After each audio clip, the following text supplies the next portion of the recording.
We appreciate everyone joining us today. If you have any questions during the presentation, please put those in the chat and we'll answer those as we can. First, I would like to introduce Taylor Woodruff from United Against Human Trafficking. Can everyone hear me okay right now?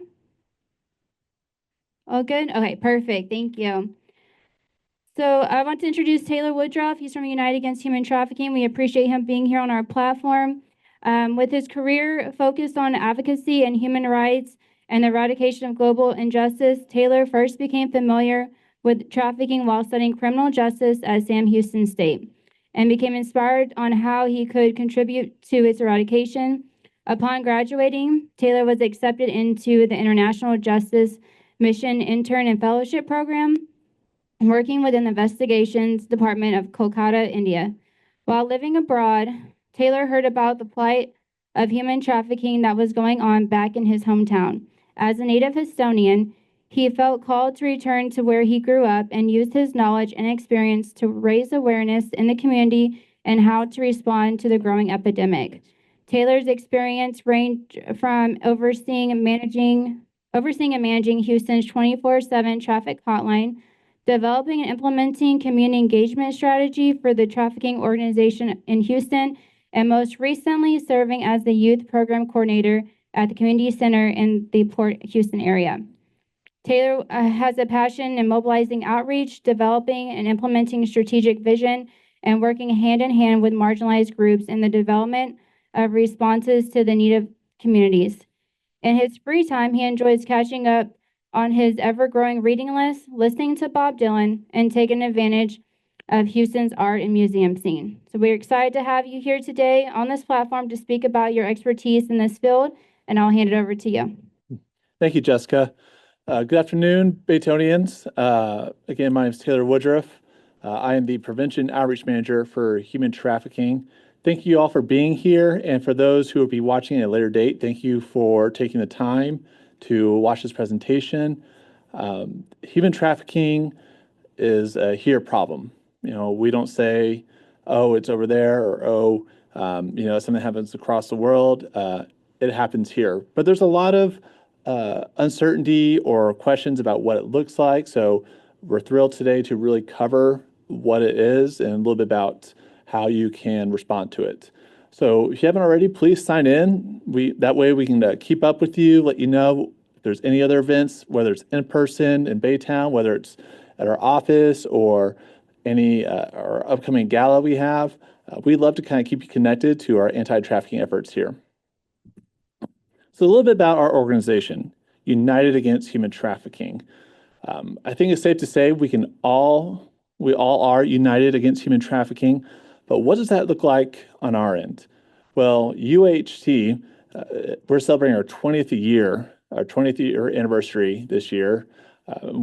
We set out 20 years ago, we thought, how can we make the biggest impact? Okay, because human trafficking is such a complex problem. So in what way can we maximize our impact? Well, we came up with 3 ways. First, we want to educate the community, all of you. Not just raising awareness, because, let's face it, a billboard can raise awareness, a flyer can raise awareness, but we want to raise the aptitude of those wanting to learn more. So we work on educating, not just community members such as all of you, but frontline professionals. That includes first responders, police officers, as well as healthcare workers, social service providers, teachers. We want to equip those who encounter possible exploitation in their everyday career, how to recognize it and how to respond to it. We also lead a coalition of 50+ organizations in the greater Houston area. It's that notion that it takes a village to, respond to something or to solve something. Well, we are proud to have a village of many organizations. We would love for you, if you are have a small business or just someone who is passionate about learning more and figuring out what you can do outside of just being informed. We'd love for you to join our coalition, and I'll put that at the end of how you can reach out to us. But also, we want to prevent exploitation. The average age of someone being exploited into a life of trafficking is 14 years old. okay? Which is why we take a lot of time and effort to focus on reaching youth. Think about it, if when you're young, when you're around 12 to 14, you don't have that much autonomy, okay? Which is why it is so much more likely to be exploited. And we want to bring this programming to communities where we see higher vulnerabilities, people in the foster care system, people who are racial minorities, people who are LGBTQ communities, people who have a higher likelihood of being exploited. Just like how if you smoke, you may have a higher likelihood of developing a lung disease. There are certain factors that play into a higher potential of being exploited. And then we work, lastly, on empowering survivors. If you have been trafficked at the age of 14 and you've been in the life for, let's say, 10 to 15 years, there are a lot of things that, when you get out of that life, you need assistance with. Okay. Just think about it. Take a second. At 14, you're in what, eighth grade? If you had a flash forward 20, 15 years in the future, coming out of that life of being exploited, what are some things you may need? Job training, counseling to deal with the trauma you've experienced, housing needs, even just getting your GED. There are a lot of things it takes to really restore that autonomy that someone's been robbed of. So we have a group of great case managers and social workers who work hand in hand with survivors of trafficking and connect them to resources to help them move forward and regain that autonomy.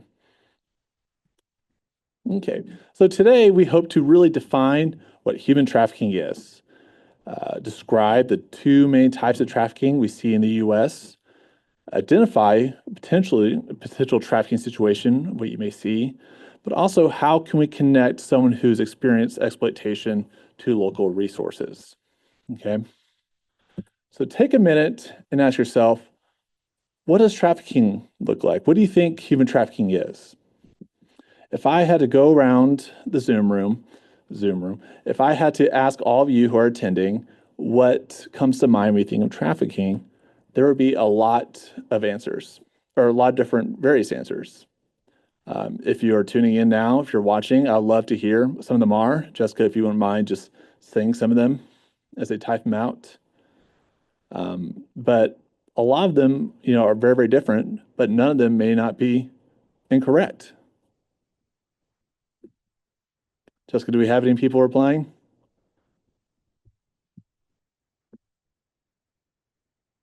Okay, that's okay. We'll get you. Uh, so there's a lot of myths and misconceptions that surround exploitation. Whether you see something on Facebook saying, "Hey, this is a sock on the door," or on my car windshield means my potential being trafficking, or is there a whistle, or I've those are all things I've heard. I want to really. Oh, Taylor, we have a few. It's sexual exploitation and forced labor. yes, very good. Those are all trafficking, exploitation. Those are all correct. Some other myths and misconceptions: kidnapping. We'll go into why that's not the case. Smuggling, international trafficking, what it may look like. QAnon has been used. The movie Taken is probably the most popular example. There's a myth of what an ideal victim looks like. The idea of vast and underground rings. And lastly, what rescue looks like. And I think this one is important to identify what rescue looks like. But these are all misconceptions or myths that people have identified in the past with human trafficking. Well, in reality, human trafficking is market driven. Okay, it is a means where people have pay money, or not even money, but people have traded shelter, food, addiction. These are all things where it's exchange of goods and services. It is fueled by a demand of labor services and commercial sex acts. Anytime there's a natural disaster, we see labor trafficking skyrocket. It is the second largest criminal industry, but it's also the fastest growing. If you think about it, if you sell drugs to somebody, that is a consumable resource. Okay. But if you engage in continued exploitation of somebody, you are constantly drawing from that well that is not going to go dry as long as you are exploiting that person. But bottom line, it is a human rights violation. Okay. It is modern day slavery. I know when we think of slavery, we think of something that happened hundreds of years ago. But right now, slavery is alive and thriving, sadly, in our world. How big is it? Well, we'll get to that. But first, I really want to strip down what human trafficking what it is. If I had to ask all of you, what year do you believe trafficking was outlawed in our United States Congress? What year would you give me? I'd love to hear from those in the chat. What year you think human trafficking was outlawed? We'll see who the optimists and pessimists are here. 65. 1865, okay. 1970. Ooh, okay. We have our pessimists there. 1900. 1900. Someone else said they don't have a clue. Well, applaud the honesty. In reality, human trafficking was outlawed in the year 2000 by our legislation, by U.S. legislation. And it was passed, and let me backtrack. It was defined and outlawed in the year 2000, and we were the first country in the world to do so. And we outlawed it through what's called the Trafficking Victims Protection Act, or the TVPA. Okay. And in the TVPA, we use what's called the AMP model. I know I'm throwing around a lot of acronyms, but stay with me. The AMP model is our action, means, and purpose. So the action is the procurement of that person you're trafficking, whether it is through advertising, a job for somebody, whether it is recruiting someone or transporting someone. The means is like the meat of the sandwich. Okay, this is where it turns into exploitation, is when you take someone and through force, fraud, and coercion, I'm going to say that again, force, fraud, and coercion for the purpose of sexual exploitation or labor exploitation. Now, we see fraud and coercion as the most likely methods or most common methods when it comes to trafficking. Force we see mostly used as a means to maintain control over somebody, but it does account for a means of trafficking. I'm sure a lot of things come to mind for fraud and coercion. Fraud saying, hey, you want a job at my bar working as a waitress, and then it turns out you're not only working as a waitress, but you're also being sexually exploited at that bar. Oh, coercion, blackmailing somebody, saying, hey, if you don't work off this debt to me, I'm going to have you deported or hurt your family back home. These are the ways we see someone exploited. Now, we have to prove all these three elements exist for it to be considered human trafficking, except when we encounter a minor who is a victim of sexual exploitation. In that event that we encounter a minor who's being sexually exploited, we no longer have the burden to prove the means of how they got there. Why is that, you may ask? Because a minor cannot consent. Okay? There is no such thing as a child prostitute.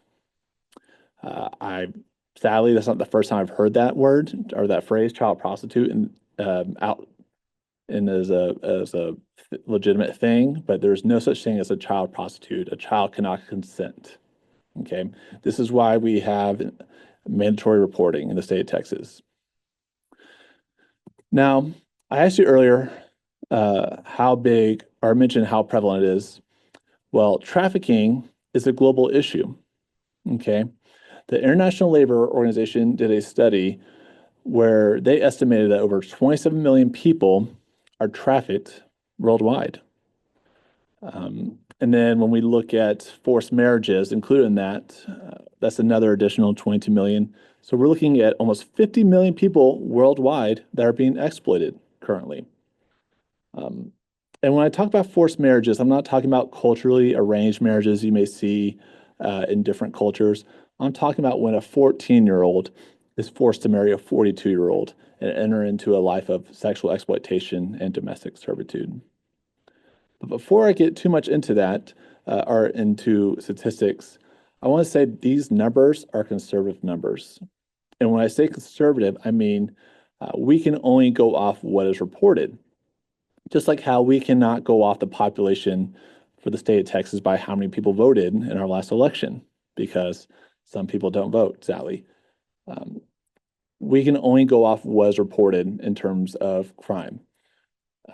Trafficking, sadly, is a crime that happens and thrives in the shadows and undetected, which is why these numbers are more than likely bigger, or the reality is a lot bigger than these numbers state. Now, if we look at the breakdown, that this is what we find. Now, I would ask you, which of these two statistics, whether gender or age, are more surprising? I think a lot of people are surprised by the gender aspect. They believe that there's more women, there'd be vastly more women that are trafficked. But I will say that sex trafficking is not mutually exclusive to women, and labor trafficking is not exclusively specific to men.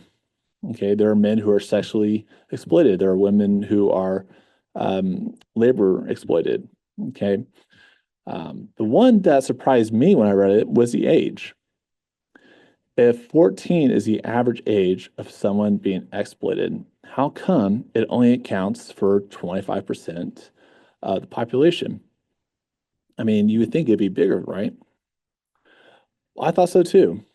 Then I remembered, as Ms. Brown stated, that when I lived in India, I worked on a case where we encounter someone who's being labor trafficked. They worked in a brick kiln, and when that man told us how he originally got in that situation is that he needed money for some help to pay for a hospital bill. He went to a factory owner and said, "Hey, can you loan me this money? This is equivalent to $50. I will pay you back by working at your factory till it's done." The factory owner says, "Sure, just sign here. You can, work for making $2 to $3 a day," which was a standard for making bricks by hand. And then when you pay it off, you're free to go. So the man graciously accepted that. He took the money, was able to help his family with their medical bills, and started working in the factory. After a certain amount of time, he, did his calculations, said, "Hey, I think I should be paid up by now. I think I should be more than paid up." He went to the factory owner and stated, "Hey, just checking in. It's probably my last day. I think I'm all paid up." The factory owner said, "No way. You, in fact, owe me $300. And the man was very confused. Why would that be the case? He said, "For every day you did not pay me back, I added $10 to your debt." Now, how would someone be able to pay that back if they're only making $2 a day? There's no way. The time this man was free, he was in his very late 60s or 70s. His grandchildren were working at that factory. Third generation slaves. So as you see, trafficking is a worldwide issue, and it is one that it is a life that's not easily left behind or escaped. So I told you that story about India when I lived there, but we say, okay, that's a whole different country. That's a whole different industry. That does include Texas, right? Well, it is also a Texas issue. University of Texas did a study in 2016 where they wanted to find out how many victims are vulnerable to or being trafficked. Over 300,000. And of that 300,000, they encountered almost 80,000 minors who were being sex trafficked. And again, these are conservative numbers. And that being 2016 and now being 2025, we've experienced a population boom. So I can guarantee you, those numbers are a lot bigger today than they were in 2016. It is also a Houston issue. Okay, and when I say Houston, I say the greater Houston area, which is also in Baytown, includes Baytown. A lot of people wonder why. And the most reasonable thing people come away with is, well, it's close to the border. That does count for an issue. We are also have a major airport and huge interstate. Today, to get to Baytown, I drove on I-10. I-10 has also been designated by the Federal Bureau of Investigation as the trafficking pipeline of the United States. We have a very diverse labor sector. From the ports to factories to the restaurant industry to agriculture. We also have diverse and sprawling communities. Okay, we're the fourth largest city in the US. And we also have a large immigrant population. Houston is considered the most diverse population in the United States. Okay, I for one love it. I love that I can get a various amount, different types of food. But it also makes our job so much harder to be able to reach out and equip those communities that are being marginalized or don't have large representation in the city. So what are we doing? Well, for one, we have put together what's called HATRA, the Human Trafficking Rescue Alliance, which is a regional task force made up of very different law enforcement agencies, HPD, Sheriff's Office, FBI, the state troopers, the State Department, where we get together and coordinate our efforts in stopping trafficking. We have a special advisor to the mayor who works on trafficking issues pertaining to the city. We have the World Cup coming up in 2025. When we submitted that bid, we had our special advisor to the mayor work on different things that would include curbing or eradicating trafficking efforts as we see them really grow when it comes to hosting sporting events. And lastly, as I mentioned, we have a coalition.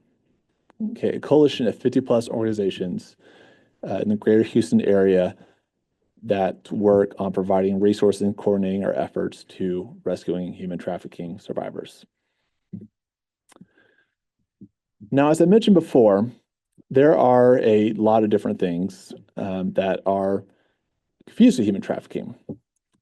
The one I want to concentrate on, the one that we see used most often, is smuggling. Now, to kind of paint a picture of why that's different, let's say Miss Brown gave me a lovely introduction there earlier. She's telling me before this she's a big Wicked fan, okay? And she was going to go see Wicked with her boyfriend, and she said, you know, I don't want to pay the movie theater tickets, okay? I'm going to do what everyone does, or I don't want to pay for the snacks there. I'm just going to go to the gas station, go to Kroger, get my Jolly Ranchers, get my Coke, put it in my purse, and go see the movie. Now, we all know that movie frowns upon that. Movie theater frowns on bringing outside food and drinks in. So when she goes to scan her ticket, is she violating the rules of the movie theater, or is she violating the rules of the ticket taker? She's violating the rules of the movie theater. Same as smuggling. Smuggling is a crime against the border. Trafficking is a crime against a person. Now, smuggling can turn into trafficking, which is why we use the AMP model. Okay, it is the action, but it also has the potential, depending on the means, to turn into sexual exploitation and labor exploitation. Now, where do we see trafficking? Where do we see trafficking in Baytown, in the greater Houston area? Well, labor trafficking, we see it in panhandling sites. And when I say those panhandling, I mean people that are selling roses, people that are maybe advocating for things on the side of the road. I'm not saying you shouldn't donate, but I think you should be aware. We see it in restaurants, landscaping, agriculture, construction, it just legitimate businesses, all right, which is why it's so hard to detect labor trafficking, because we could be eating at places where the kitchen staff isn't being paid, or they are forced to work there. We have no idea. The people that work, that make clothes or sell things or unload things in the port, we don't know. We just, we see someone working, we assume that they're there with the proper thing. When we see sex trafficking, that's a lot easier to identify. We see trafficking and exploitation happen at truck stops.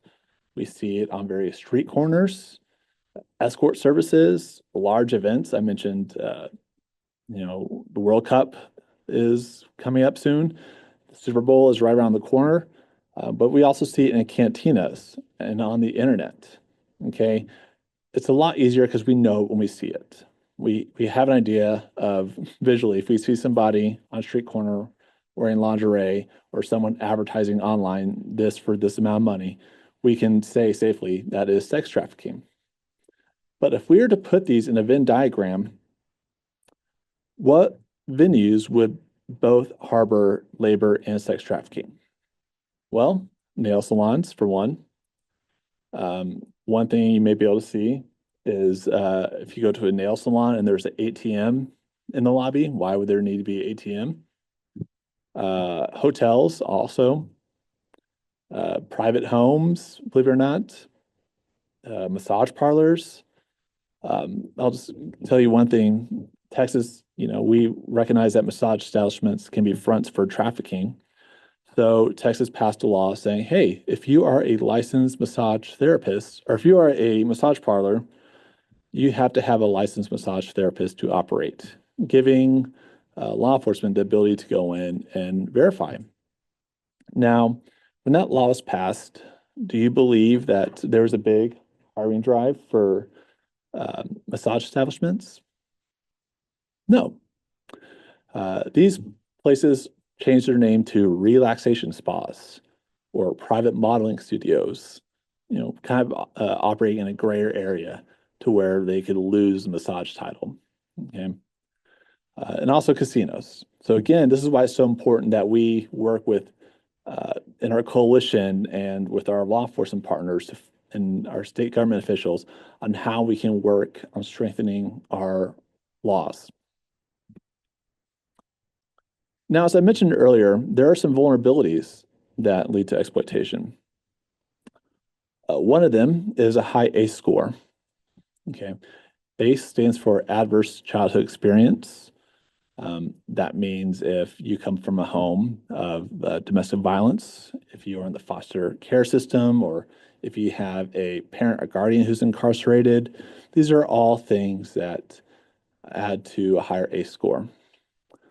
Recent relocation, that includes moving here and not knowing anybody, or for instance, having a marginalized identity.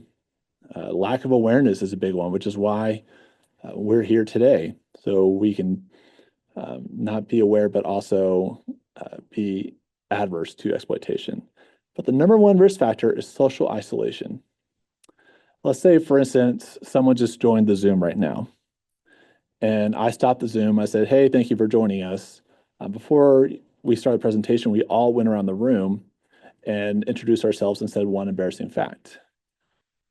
No one said anything.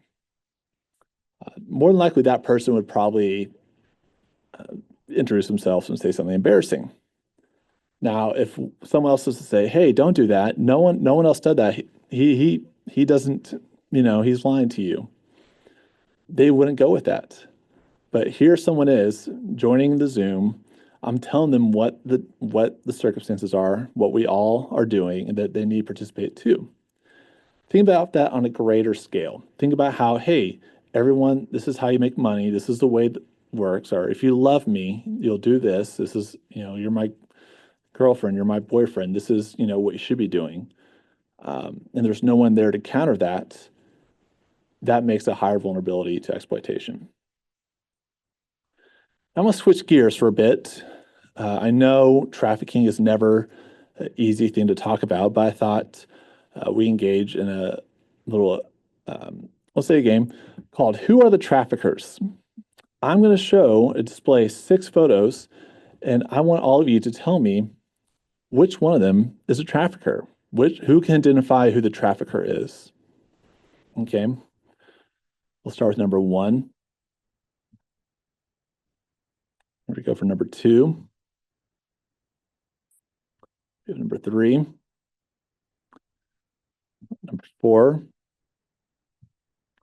5. We have number 6. Okay. Which one is a trafficker in this? I'm gonna ask Jessica to relay to me who. Yeah, we have, most of them are saying all of them. All of them. We have multiple, like 5 or 6, all of them. Can anybody pinpoint who a potential victim might be in there? If there's a victim in there? Someone said 1, 2, any of them, 2, 5,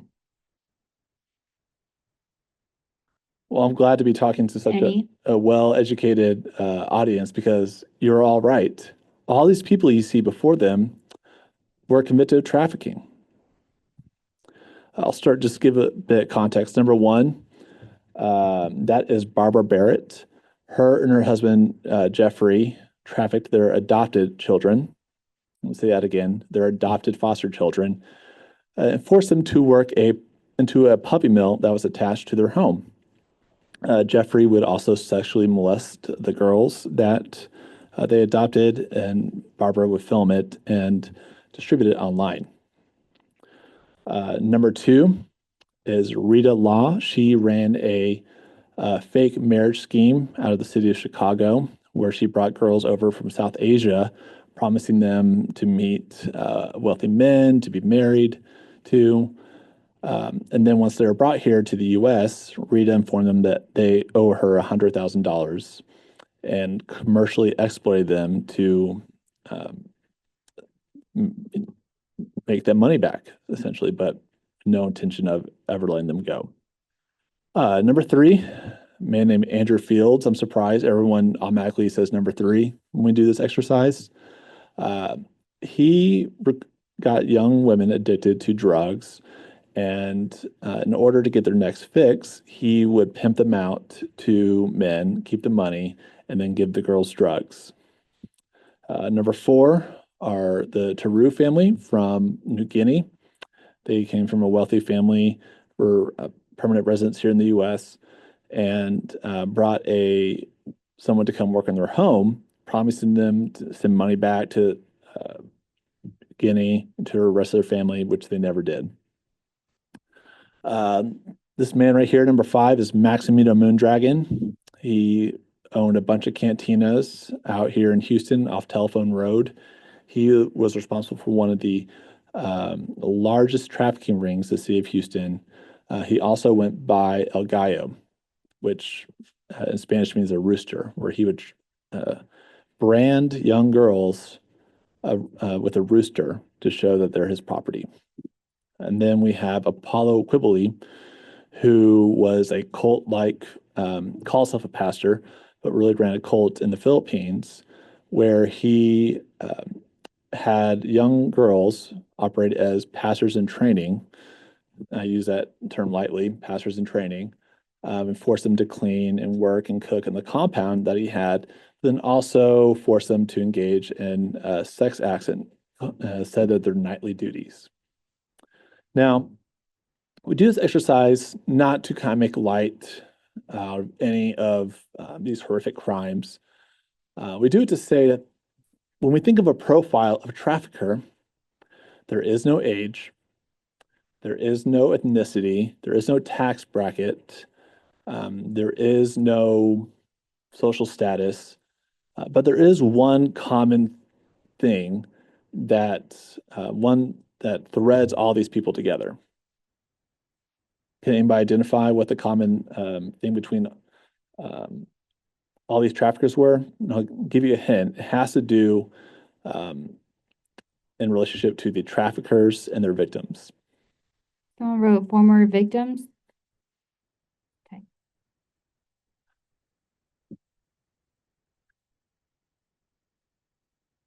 It was because the traffickers or the victims trusted their traffickers. Okay. everything from they're my foster parent to they're my pastor to they're promising me a good job. None of these people were kidnapped.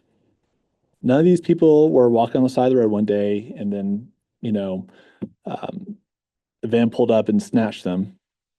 All these people trusted their trafficker. Okay. And also there is that power dynamic that's there too.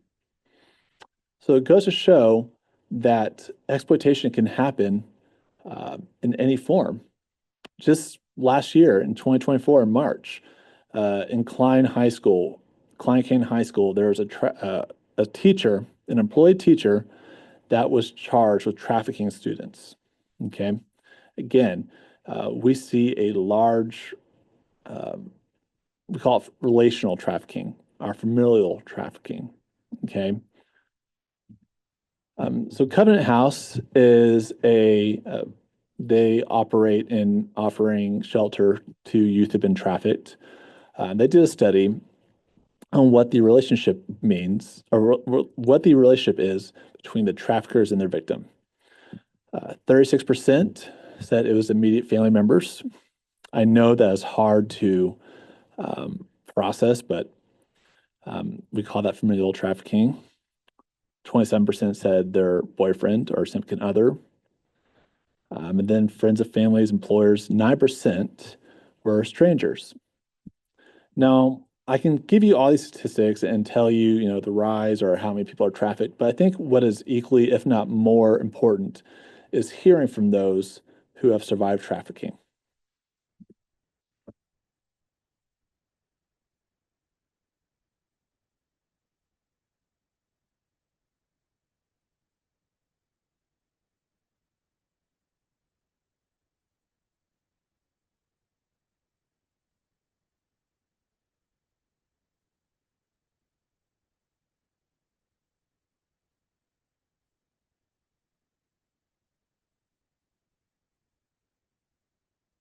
I I was just walked into it, I guess. The dancing, just, hey, all you have to do is go in there and take your clothes off. And I was there 2 weeks working before I met my pimp and left with him, blackout drunk.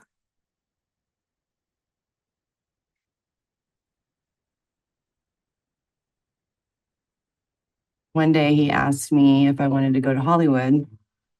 And I mean, what young girl doesn't want to go to Hollywood, right? I felt like really good about that. I felt like, wow, he wants me to go with him. Like he must really care about me. He must really love me, like he says. I come from a small reservation community. I never had access to like the latest designer clothes or jewelry or nice restaurants or anything like that. So he would take me out and buy me clothes, take me out to eat, really try to be like the knight in shining armor. And unbeknownst to me, what I found out later is he was a third generation pimp. I wasn't in the life right away. I met my husband, and that's when I really started to know more about it because his dad was a pimp and his mom was his hoe. With that family, they feel like it is more appropriate for a woman to take care of her man. Then it was just like them brainwashing me and putting this in my head that I I have that one thing that every man wants and that I could sell it and make so much money super fast just for this one thing that I have as a woman. We found some guy on Craigslist that said he was doing swimsuit modeling. We went the first time, just did the swimsuits, and then he told us about, you can make more money if you take your top off, if you take your bottom off. For a few years, I started answering phones. So I was the one that you would call the escort service, legal in Las Vegas, and set up dates for each lady and building friendships with each one, hearing their stories. I seen what was more like a movie rather than reality. I understood there would be adult film activity. I mean, it was it was being an adult film model.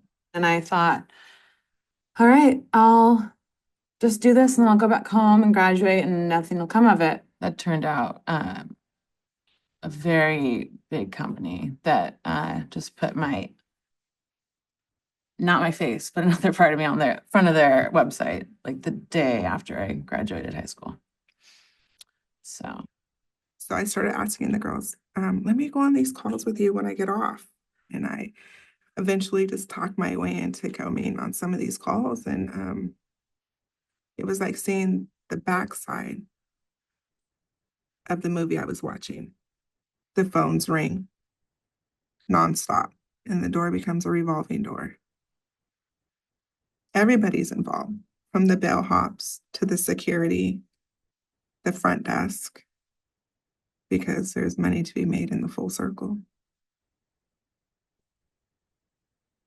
I saw a lot of the girls that were in the same house as me start doing scenes with like 20 guys or scenes with really aggressive men and worse stuff. And I kept saying, I don't want to do that. I don't want to do that. I don't want to do that. And after a while, I wasn't getting as much work. That was when I learned about privates, where people really wanted porn stars to come and have sex with them. And so it was like a private escorting company. And I remember at the beginning thinking, I would never do that. Like, Everything was fine for a short time period. And then all of a sudden it comes with, we don't have the money to pay the rent. I promise nobody's going to touch you. If you go and you dance for these guys this one night, I won't ask you to do it again. You can make all this money. We'll be able to have the rent. But in all actuality, if you allow yourself to step out of your ethics, it's really difficult to get back. I made a lot of money dancing. Nobody touched me, but it was all part of the grooming process. It was to get me to expand my my values and to be able to step over that threshold into being exploited. I realized what I got into and that it was not, didn't feel good. So I kind of just was like, well, I had a good way of just saying, you signed up for this, like just ride on through, like put your game face on. You are here and you have no way of getting back. Every chance that I got, I would tell my husband, I don't want to do this anymore. I want to leave. I want to go. And he would tell me, so you're going to leave and let another woman take care of your husband? That's what he would tell me. That's how he would get me to stay. I didn't have any boundaries. I had started to become the identity that was the person in front of the camera. Like, I became this like sexy 18-year-old that was getting paid to, have sex and get flown places and have her hair and makeup done and be told she's beautiful and, How did your life evolve from there?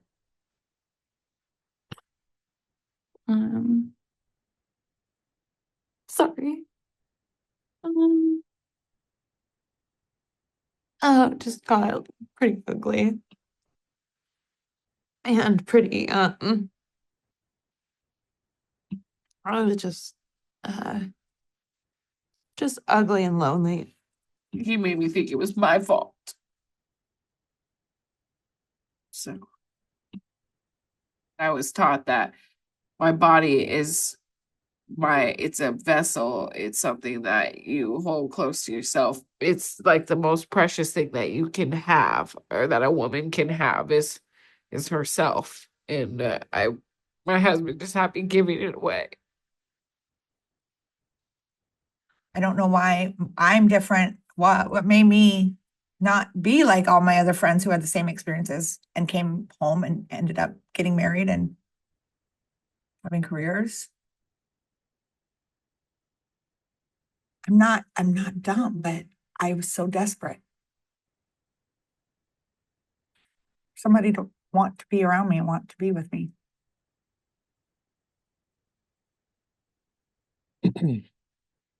I've seen that video a number of times, and every time I watch it, I come away with something new that sticks with me. And that time, it was just what that woman was saying at the very end was, I'm not stupid. I was just very desperate. But I would love to know that the ones that are watching currently with us, what is something that was said that stuck out to you? Something that one of the survivors said that really struck you. And I'll have Ms. Brown read it to me. Someone wrote, it can start so innocent. Mm-hmm.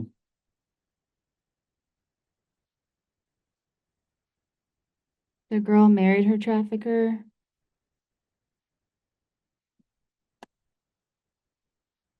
I don't know if there's any ladies watching currently, but or they're married, but and you don't have to answer in the chat. But how would you respond if your spouse said you're going to, let some other lady take care of me, if not you? If you're not going to be the one to go and do this? If you more, someone wrote, I am desperate for someone to want to be with me. Lack of confidence, lack of self-worth. During the grieving process, that part of it to expand your idea of what you value and what you are willing to do crossing the line and how the line kept moving. Mm-hmm. And then someone wrote, sort of, I'd leave. So to answer the second question. Yeah. So Polaris, which runs thank you all for your answers and thank you so much for your participation. Polaris runs the National Trafficking Hotline, and they did a study in 2020 what the recruitment methods were for those who called and experienced trafficking. As I stated earlier, force is the means we see less of kidnapping. In fact, it only accounted for 5.7% of the means that were used to traffic somebody. The highest ones were job advertisements, whether that is for, like that woman said, she answered an ad on Craigslist for modeling, but it can also be for labor when it comes to, working, as a wait, finding a job, doing construction. The second highest was familial trafficking, and the third was intimate partner. And we do this because we want to shape our brain or reframe our brain on how we see trafficking. We don't want to just assume for those in the medical profession, when I do our healthcare presentations, just because someone who is married brings in someone who's married does not mean that they aren't capable of exploiting that person. It doesn't mean, oh, okay, they're their husband. Okay, she's not being trafficked. She's married. That's her husband who's with her. It's not a pimp. It could be both. Okay, so we do this to kind of reframe what we see as exploitation and how we are able to identify it. It is, again, life that is very, very hard to leave. Okay, that fear of retaliation, trauma bonding, immigration status, all the things that you all mentioned, those make it very, very hard to leave. Those factors make it hard to start a life. We do these work stops in jail, and a lot of times the people we work with are very scared none of them like being in jail, but they also are scared of leaving because they don't know where to go. They don't know where to stay. The person they're living with at the time they were picked up was the very person who was exploiting them. Okay. We see a lot of correlation in between those who suffer domestic violence and trafficking, that trauma bonding that's there, the cycle that takes place. And I don't want to spend too much time on this, but just this kind of sets the stage of what recruiting looks like. All right, you see that person promising them something, grooming them, buying them things, transporting them, taking them, making it really easy for them to carry out their job, the initial exploitation, the physical abuse to reinforce that control over somebody, the psychological torture that comes along with it that we saw these women speak about. And then very often there is resolution. It's like, hey, I know I don't want this. Okay, a lot of times when I worked the hotline for the city of Houston, women and men would call during the day when they didn't want to go out at night. Okay, and a lot of times pimps would use that resolution as a means to keep them in by saying, hey, if you don't want to work anymore, that's fine, but how about you help me recruit? Find people to take your place, and then you can also make more money working, taking 10% off what they make. All right, continuing that cycle of exploitation and recruitment. So how can we best recognize victims of trafficking?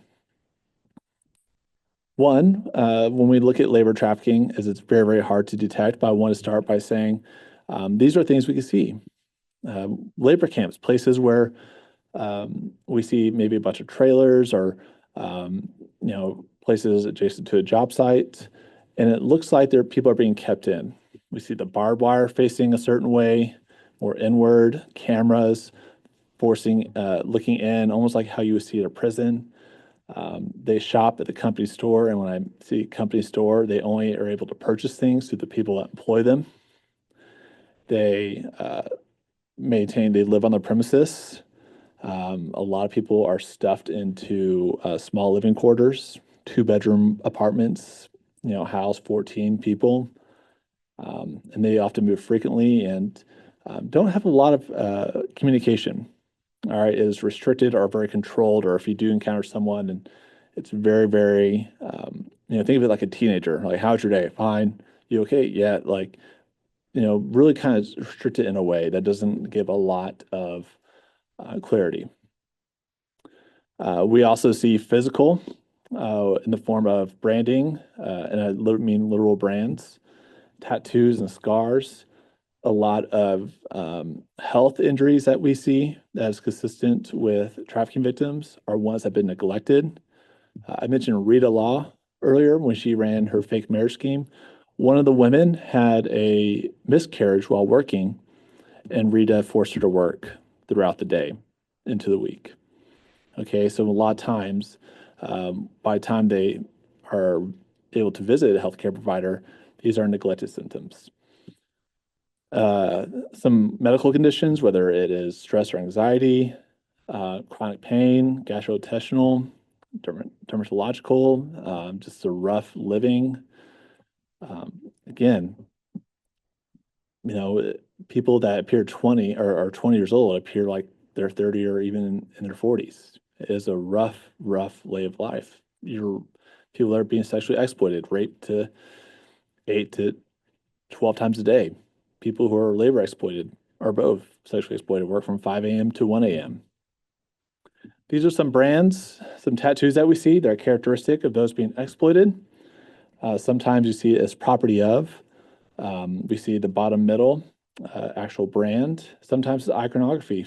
The upper left was a guy who called himself Prince. He would tattoo a crown. All kinds of things. Some behavioral things that we witness are story inconsistencies, scripted communication, controlling presence, someone lying about their age. When I say promiscuity, I'm not trying to sound like an ageist, but usually a young child that's dressed inappropriately or may use slang for genitals or for sex acts. Those are all behavioral things. Some trauma we see, and I just want to state that we're trying to, just like how a doctor diagnoses someone and they draw from a wide range of symptoms to make that conclusion. It's the same thing with these red flags. Just because someone suffers with anxiety does not mean they're being trafficked. But let's say they have no idea where they're at, or they dissociate, they don't know where they're at, they have no ID on them. When they put an address down, it's a shelter. These are all things that are consistent with those who experience hard trauma. So it is a life, again, that's not easily left. Just because you take someone out of a trafficking, from being trafficked, there's a large range of needs. First, the immediate needs of housing, of food, of new clothing, an ID, medical attention. Then comes how we begin to rebuild their life and provide them autonomy, whether that's helping them purge records where they're forced to traffic drugs or forced to have sex for money and have prostitution charges. How do we, job train them? And then, you want to show them love. You want to offer them a support group. Okay. You want to reinforce those things that they doubt themselves capable of. Okay. This is why it's so important that if you want to begin to find ways to combat trafficking or exploitation is to begin to just have compassion for those who experience this. Treat them, don't look down on them, don't judge them. So, who can we connect with when we encounter someone that we have suspect someone who's been trafficked? Well, I want all of you to take your phones out or screenshot the following slides if you haven't already. This is the National Trafficking Hotline. This should be the primary response or primary first. Taylor, Yes, someone did have a question. How many will leave and be forced to return? that's hard. It's very, a lot of times it's almost like an addiction in a way where people can relapse, whether it's because they're with a partner, whether I know one time a survivor told me that her pimp would watch her baby while she worked on the street. And she had to come back with X amount of money or else her baby wouldn't be there when she got back. So it's very, very hard. And it takes a long time for them, I'm not saying no one goes back, but it is a battle. There's a lot of times people will leave shelters and go back because they're more comfortable living on a street. It's more familiar to them than a safe place. So that's a great question, though. So the National Trafficking Hotline speaks 200 languages. You can call and text it. I know hotlines get a bad rap, but this one is the best. And even if you feel like you may not have a lot to say, it could be the 5th or 6th time someone's called about this certain residence or this person you're speaking on. So please, you have nothing to lose but everything to gain by reporting a potential trafficking situation. Another one I highlight, Baytonians, the Office of Victim Services, open Monday through Friday, 7 to 4 p.m., located here in City Hall. No appointment needed. You can reach them by phone at these times. Please don't hesitate to reach out. Their services, they're here to assist you. And here are some local resources here in the Houston area. Rescue Houston, they run the hotline, Bridge Over Troubled Water. They are a domestic violence clinic. Case management, the people that will walk hand in hand and help restore advocacy are these places, as well as the Joseph Project and 1211 Partners. And then housing. Housing is a very big one. A lot of times women will go back to life because they don't have a place to sleep. A lot of them are in that situation because it's survival sex for them. They do it because that's how they eat. That's how the only times they're able to have a bed is when that pimp pays the hotel room that he is trafficking her out of. So it's important to highlight these resources. We also have our direct services, case management for those who've experienced trafficking. We also have a support group if you have a loved one who has been trafficked. It's almost like an Al-Anon. Al-Anon is it's like an AA for if you have a family member who struggles with addiction.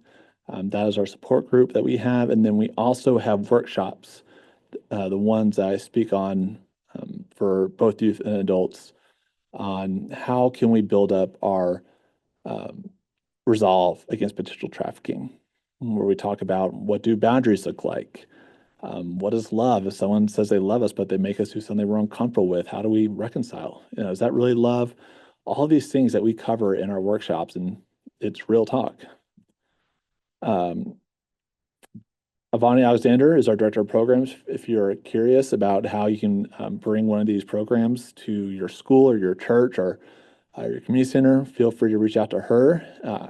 And I'm going to have Ms. Brown put my contact information in the chat.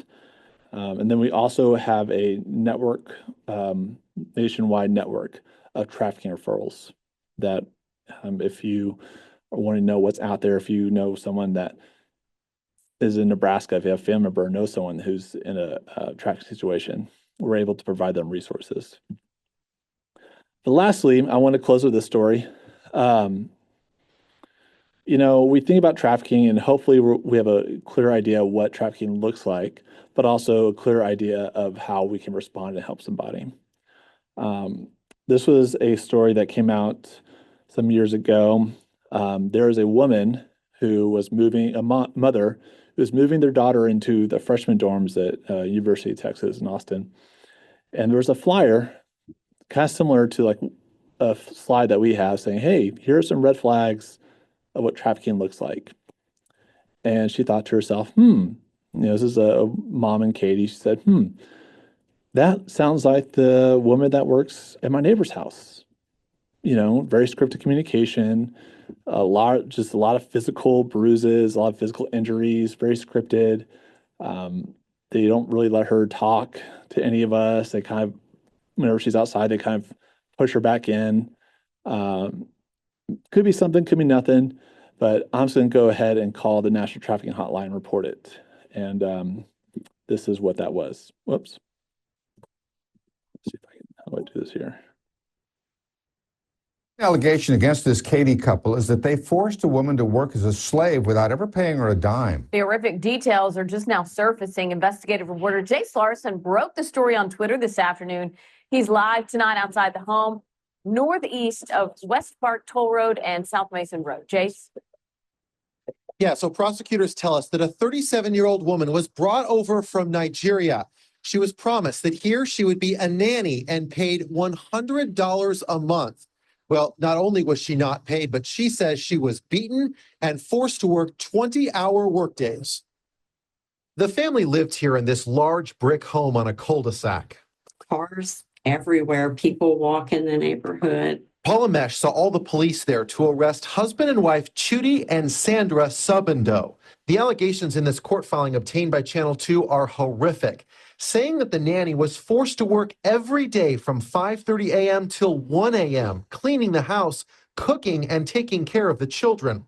Prosecutors also say the nanny wasn't allowed to eat fresh food, only permitted to eat the leftovers from previously prepared meals.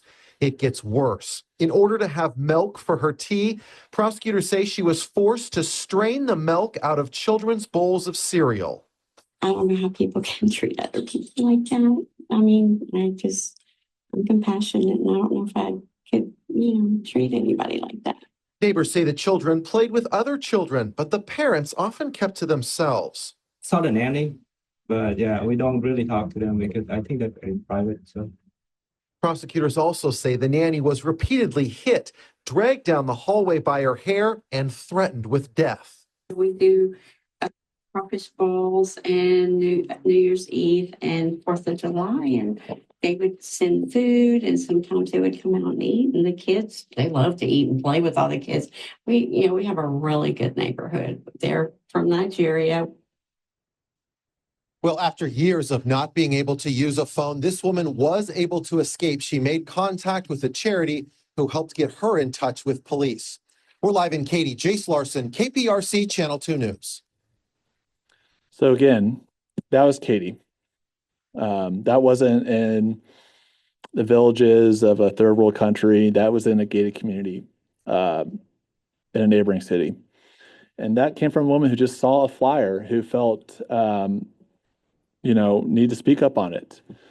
So think about what all of you can do now that we know what trafficking looks like, how we can identify it, how we can respond to it. I want to thank you for tuning in and for watching. And for those who will be watching at a later date, thank you for taking the time to really indulge in this and just wanting to know what you can do. Feel free to reach out to us. We'd love to come speak at your school or your church. This was put together by help. We always want to be survivor informed. Rachel Thomas is a survivor of trafficking who helped put this together. We want to thank her. And please visit us on our socials to hear about upcoming events or to reach out. If you're a slow processor like me who won't think of a question until about later this evening, feel free to shoot our way and we'll do our best to get back to you. So thank you for your time, everybody.